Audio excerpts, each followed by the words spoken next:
Hare Krishna, Hare Krishna, Krishna Krishna, Hare Hare, Hare Rama, Hare Rama, Rama Rama, Hare Hare.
Hare Krishna,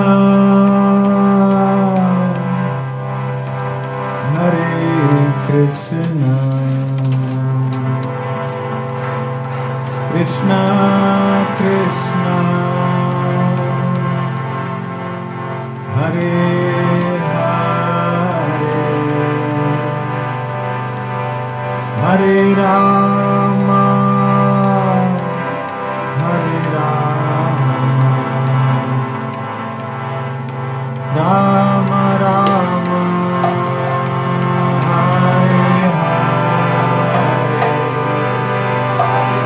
Krishna, Hare Krishna, Krishna Krishna,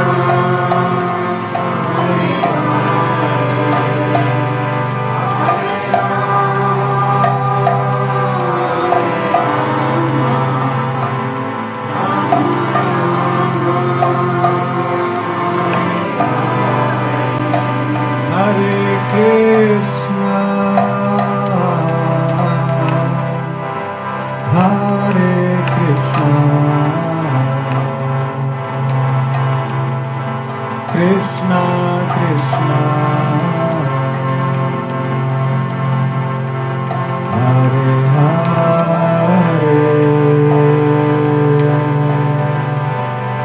Hare Rama, Hare Rama, Rama Rama, Hare Hare,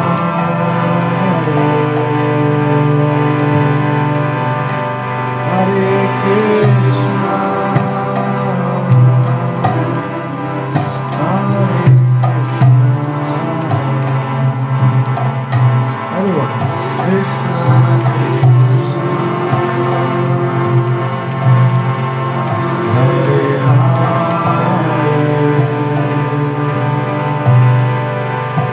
Hare Rama, Hare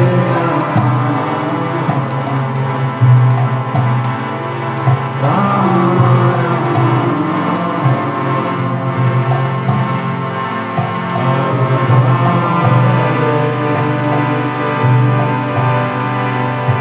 Hare Krishna, Hare Krishna,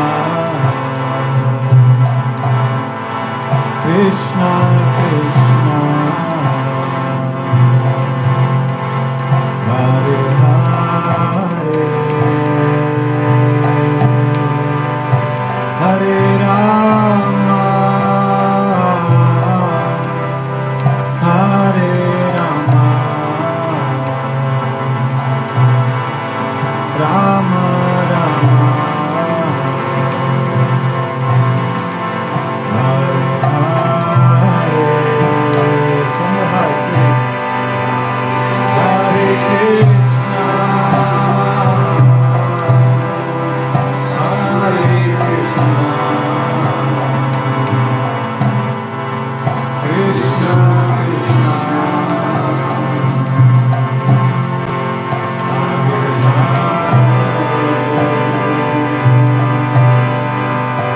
Hare Rama,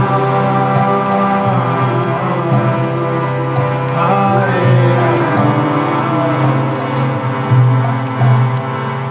Rama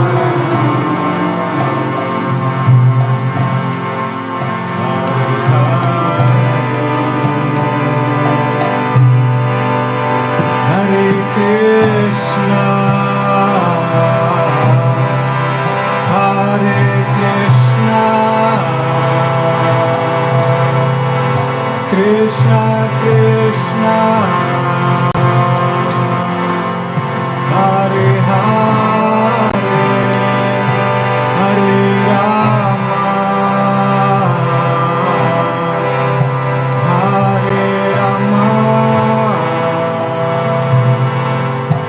Rama Rama, Hare Hare,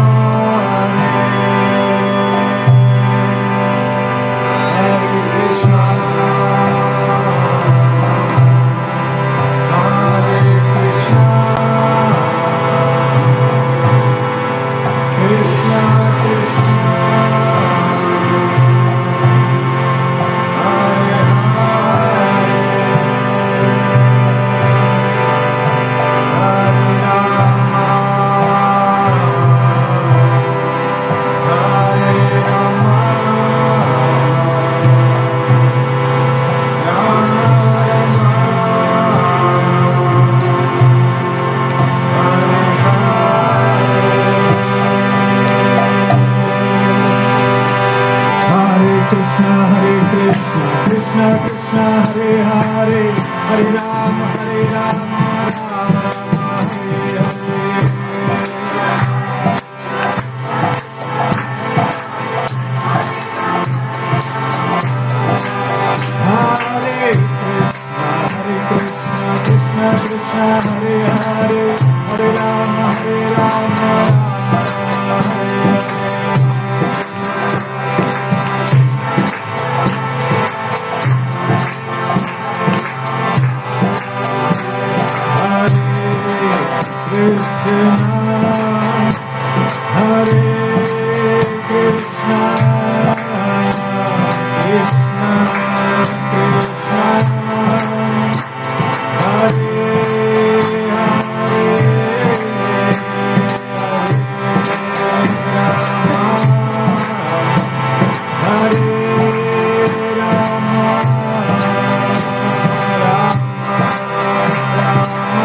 Hare Krishna Krishna Hare Hare Hare Rama Rama Hare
Hare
Hare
Yes, so please welcome today's speaker, His Grace Margamana Prabhu. Jai.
Hare Krishna. Hare Krishna.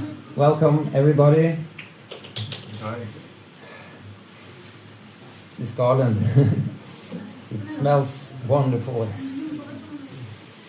And it reminds me of Lord Krishna in the Gita. He says, Gangoham, I am the smell of the earth. But actually it means all kind of smell, because smell comes from the earth element. So this smell even is Lord Krishna. Krishna is everywhere.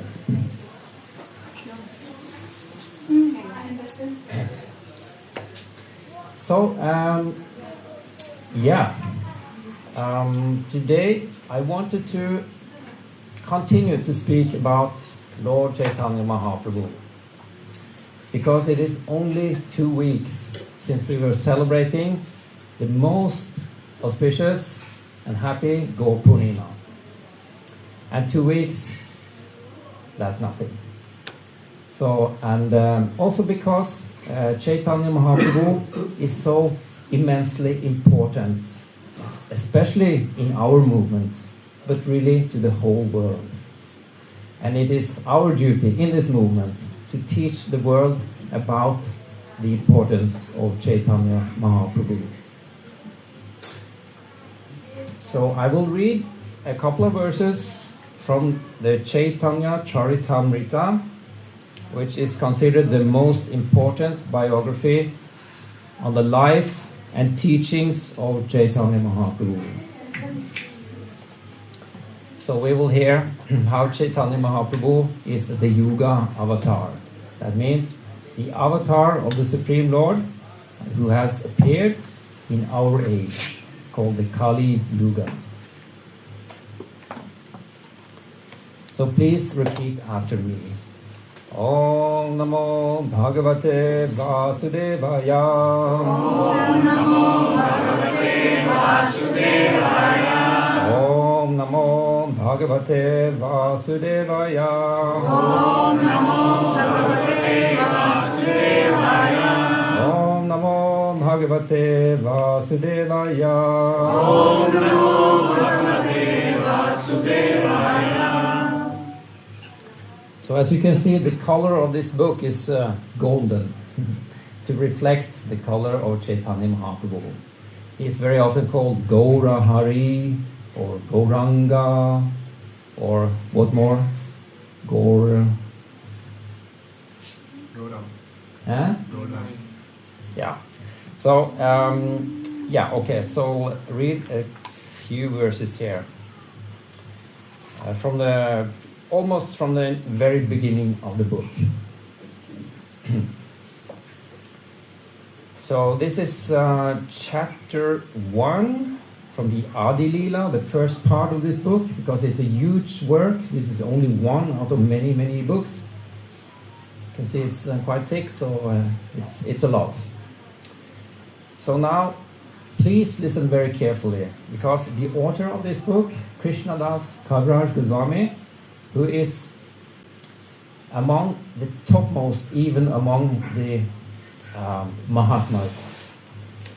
There are many great souls, but among the great souls there are those who are on the very, very highest level. And this author, Krishnadas Kaviraj Goswami, he is there. He has written many books, but this is his most important work. So in this verse, he starts off blessing us and praying for us. So listen carefully. May the Supreme Lord, who is known as the son of Srimati Shachidevi, be transcendentally situated in the innermost chambers of your heart. Resplendent with the radiance of molten gold, he has appeared in the age of Kali by his causeless mercy to bestow what no incarnation has ever offered before, the most sublime and radiant mellow of devotional service, the mellow of conjugal love. It's a wonderful verse. And it's so full of meaning and so full of well, good qualities. I will actually read it once again, so we can all cherish it even one more time. May the Supreme Lord, who is known as the son of Srimati Satyadevi, be transcendently situated in the innermost chambers of your heart. Resplendent with the radiance of molten gold, he has appeared in the age of Kali by his causeless mercy to bestow what no incarnation has ever offered before, the most sublime and radiant mellow of devotional service, the mellow of conjugal love. So Chaitanya Mahaprabhu is very, very special in different ways. So in these ways, in this verse, he is glorified as the incarnation who is giving what no incarnation before has given. And I will read another verse which expands a little bit on that point. So this is from chapter 7, Lord Chaitanya in 5 features, this chapter is called. So I'll read again. The characteristics of Krishna are understood to be a storehouse of transcendental love. Although that storehouse of love certainly came with Krishna when he was present, it was sealed, means it was locked. But when Sri Chaitanya Mahaprabhu came with his associates of the Panchatattva, they broke the seal and plundered the storehouse to taste transcendental love of Krishna. The more they tasted it, the more their thirst for it grew. And I'll read the commentary by Srila Prabhupada. Sri Chaitanya Mahaprabhu is called Mahavadanya because although he is Sri Krishna himself, he is even more favorably disposed to the poor false souls than Lord Krishna. When Lord Sri Krishna himself was personally present, he demanded that everyone surrender unto him, and promised that he would then give one all protection. But when Sri Chaitanya Mahaprabhu came to this earth with his associates, he simply distributed transcendental love of God without discrimination. Sri Rupa Goswami, therefore, could understand that Lord Chaitanya was none other than Sri Krishna himself, for no one but the Supreme Personality of Godhead can distribute confidential love of the Supreme Person. And I'll read the next verse. So, just Panchatattva, that is Chaitanya Mahaprabhu, together with 4 of his most important associates. They are together called the Panchatattva. So this verse says, Sri Panchatattva themselves danced again and again, and thus made it easier to drink nectarian love of Godhead. They danced, cried, laughed, and chanted like madmen, and in this way they distributed love of Godhead. And again the purport, the commentary by Srila Prabhupada. People generally cannot understand the actual meaning of chanting and dancing. Many think that this is just some sentimental practice, meant for people who are not smart enough to study the Vedanta Sutra and the Upanishads. It's just for the common people. Describing the Goswamis, Sri Srinivas Acharya stated, Krishna Kirtana Gana Nartana Parao. Not only did Lord Chaitanya and Mahaprabhu and his associates demonstrate this chanting and dancing, but the 6 Goswamis also followed in the next generation. The present Krishna consciousness movement follows the same principle, and therefore, simply by chanting and dancing, we have received good responses all over the world. So this is Prabhupada speaking. Shri Jagannath Baladev Subhadra Maharani Ki. So this is Prabhupada commenting, because he himself traveled all over the world and spread this Sankirtan movement. mainly by chanting. You know. It all began with Srila Prabhupada sitting in a park in New York and just singing the holy names of the Lord, just like we have been doing. And then gradually some young people, they became interested. What is this mystical thing, you know? This old man all dressed up in the sannyasi or the monk robe. What is this all about, you know? So they became interested. And gradually it became a movement that grew and grew and grew out of the United States, to Canada, to Europe, to Asia, to Africa, to Australia, all over the world, South America, you know, in so many countries around the world. Prabhupada and his followers, they established temples and preaching center for this Sankirtan movement. So Srila Prabhupada really has personal experience that this is just like a wave going around the planet. And ever since that time, a few decades ago, the movement has just continued to grow and grow. Day by day, more and more people come in contact. They hear about Lord Chaitanya Mahaprabhu. They learn about the chanting of the holy names. They learn about the philosophy of Bhagavad Gita and all the wonderful gifts that this movement is carrying. So therefore Prabhupada says, simply by chanting and dancing, we have received good responses all over the world. It is to be understood, however, that this chanting and dancing do not belong to the material world. They are actually transcendental activities. For the more one engages in chanting and dancing, the more he can taste the nectar or transcendental love of Godhead. Next verse. In distributing love of Godhead, Sri Chaitanya Mahaprabhu and his associates did not consider who was a fit candidate and who was not, nor where such distribution should or should not take place. They made no conditions. Wherever they got the opportunity, the members of the Panchatattva distributed love of Godhead. So this is a special feature of Chaitanya Mahaprabhu and his followers. They did not consider who was fit and who was not fit.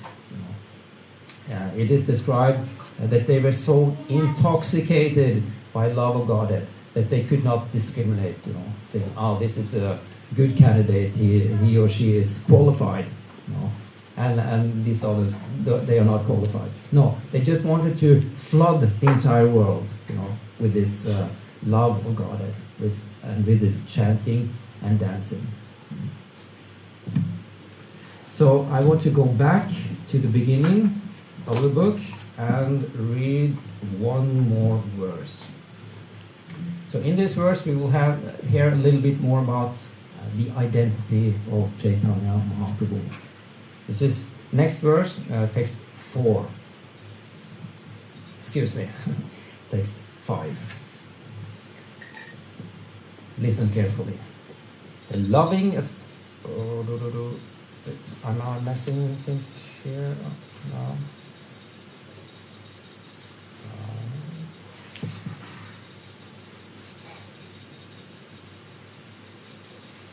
Yeah, right. No.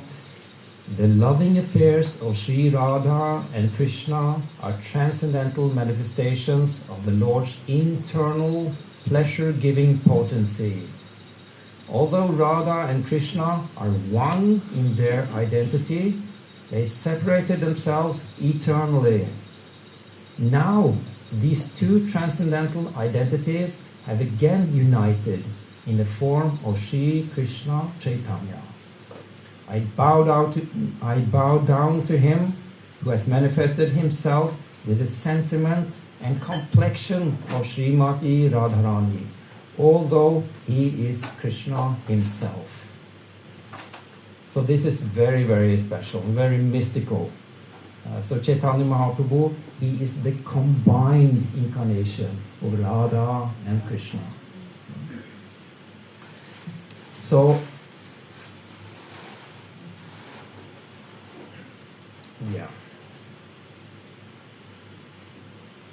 So this verse is saying that Radha and Krishna are in essence one, but they have eternally separated themselves.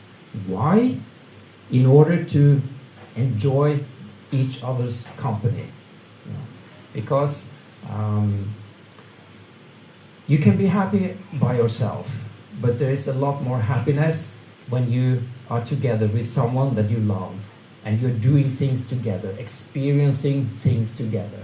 That increases the happiness manyfold. So therefore Krishna, he has expanded into so many forms, but beginning with Srimati Radharani. And between them, there is an enormously strong love. We cannot really understand how strong that love is, because it's beyond our capacity. Krishna is God, you know, and Radharani is his female counterpart. So they are beyond our understanding, really. But we can understand that they do have enormous love between them. So it is explained also in this book the reason why Chaitanya Mahaprabhu appeared in this age. So it's divided into external and internal reasons. It's explained that the external reasons, that's for the benefit of others. Krishna wanted to benefit or benedict others. You know. Practically, he answered the call of Advaita Acharya and also Srivas Thakur. They were praying, please, my Lord, please appear in this world to rectify this very, very materialistic society. They were pleading to the Supreme Lord to please appear as an incarnation. So Chaitanya Mahaprabhu, he told them later when he had appeared that I came because of you. You called me, and therefore I came. So that is one reason. The other reason is that the time for manifesting the Yuga Dharma was present. So in each and every age or Yuga, there is a different process that is the most powerful to awaken the inherent consciousness of the living entity. We call it Krishna consciousness. Because in that state of Krishna consciousness, there is a lot of love for the Supreme Lord Krishna. So, so Chaitanya Mahaprabhu, he is the Yuga avatar who came to widely distribute the knowledge of this Yuga Dharma, which is the Harinam Sankirtan Yagya. What we have been doing already, singing. Well, we have been dancing, singing the holy names of the Lord. Actually, in the what is that? Brihan Naradiya Purana, it says, Hare Hare Nama Eva Kevalam Kalo Nastyeva Nastyeva Nastyeva Gatir Anyataha. It says that in this age of Kali, there is no other way to then chanting the holy names to achieve perfection in self-realization. So in that spirit, Chaitanya Mahaprabhu, we have his picture in the back of the room. You can see there, Chaitanya Mahaprabhu, Nityananda and their associates, they are out in the street singing the holy names. So that is also a kind of the external reason for his appearance. Because it is for the benefit of others. You know, especially the conditioned living entities in the material world who are struggling in life. You know. He wants to call them back to the spiritual world. Because that is the desire of the Supreme Lord, that we should all come back to Him, come home back to Him. He's like our Father who wants His children to come back to His place and be happy together with Him. So that is the mission of Chaitanya Mahaprabhu. But then the scripture also explains that there are internal reasons. reasons for Krishna's own sake why he wanted to come and come in that form, so to speak, of Chaitanya Mahaprabhu, who is a combined form of Radha and Krishna. So there are three reasons it is explained.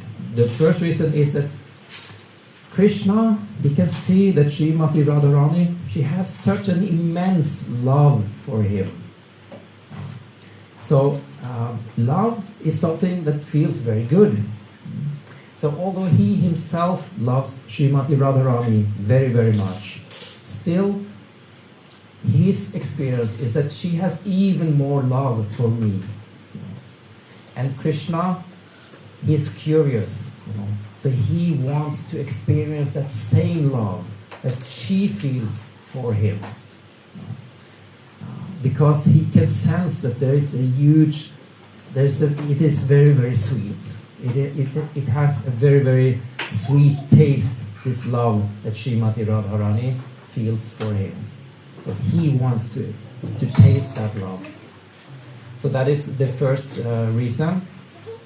Then the second is Krishna is so beautiful and he's so attractive in so many ways.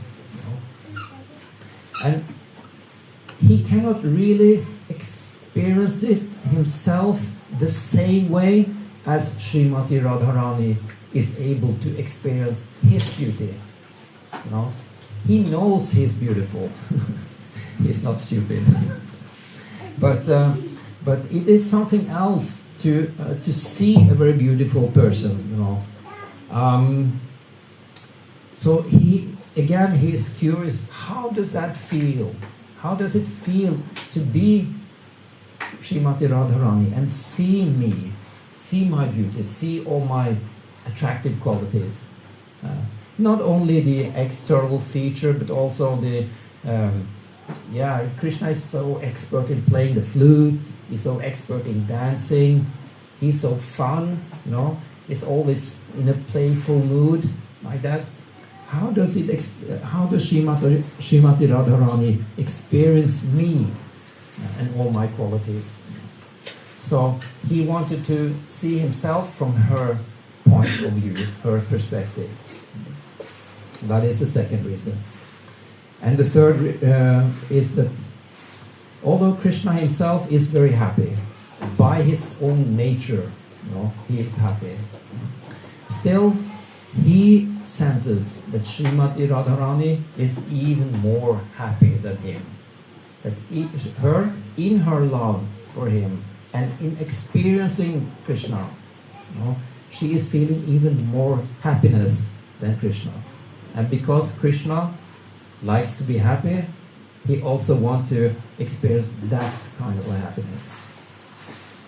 So therefore, when he appeared 500 years ago, which is also not very long ago, he comes as a combined incarnation of Radha and Krishna. So he is Krishna, but he has the feelings of Srimati Radharani. Now, in the beginning of his pastimes as Chaitanya Mahaprabhu, he didn't really manifest these feelings. It was not until when he was a young man that he became overwhelmed with the feelings of Srimati Radharani. It was actually after a visit to Gaya. Chaitanya Mahaprabhu, he appeared in Mayapur, in West Bengal. But in his youth, his father passed away. And one of the duties of the son is to perform this Shraddha ceremony. So he wanted to go to Gaya and perform a Shraddha ceremony for his departed father. But there in Gaya, he also met Ishvara Puri, whom he was a great soul, a great devotee. And Ishvara Puri had previously visited the father of Chaitanya Mahaprabhu in Mayapur. So he knew him already. And at this point, Chaitanya Mahaprabhu, he decided to take formal initiation from Ishvarpuri. So of course, being the Supreme Lord himself, he does not need any kind of initiation. But because he was playing the role of a devotee, he was playing the role of an ordinary person, he followed the norms of society.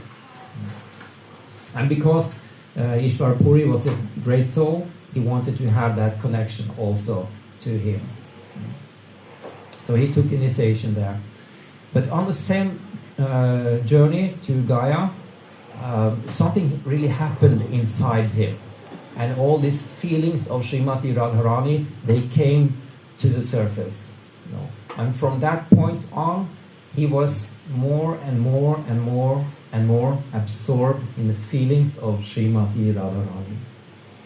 Most of the time, he was in that consciousness of being a devotee, forgetting his identity as the Supreme Lord and completely identifying as a devotee. Now there were exceptions. There were some occasions where he where he manifested his normal consciousness of being the Supreme Lord. And at some of these occasions, he exhibited different forms of the Supreme Lord. Like once he exhibited a form with 6 arms.